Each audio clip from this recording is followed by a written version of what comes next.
L'Empire ottoman est méconnu du grand public. On n'en parle même pas à l'école, malheureusement les frères. Et pourtant, quel empire c'était.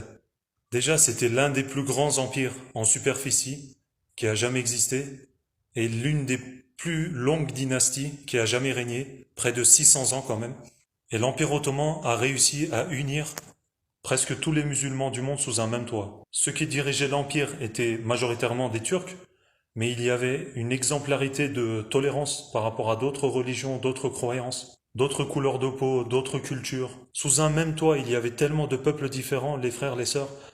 Par exemple, les Arabes, qui vivaient dans l'Empire ottoman, les Kurdes, les Turcs, les Bosniaques, les Arméniens, les Hongrois, les Palestiniens, les Égyptiens et encore plein d'autres. L'Empire ottoman, c'était l'union avec la différence. Tous les combats et les efforts qu'on a menés collectivement pour propager l'islam, c'est inoubliable, frère. Vous savez, avec tout ça, il n'y a pas que nous, les Turcs, qui devrions être fiers de ce qu'a fait l'Empire ottoman. Comme c'est une histoire collective, tous les peuples qui composaient l'Empire ottoman devraient être fiers de leurs grands-pères, de leurs aïeux, de leurs grands-mères. Parce qu'on vivait tous sous le même toit. Bon, après, c'est vrai que dans les dernières années de l'Empire, c'était le déclin, on a connu la montée et l'explosion du nationalisme, du coup on avait des soucis avec quelques-uns des peuples qui composaient l'Empire ottoman, notamment les Grecs, les Arméniens de temps en temps. Mais ça n'effacera jamais l'histoire commune qu'on a eue, tout ce qu'on a pu faire ensemble pendant près de 600 ans.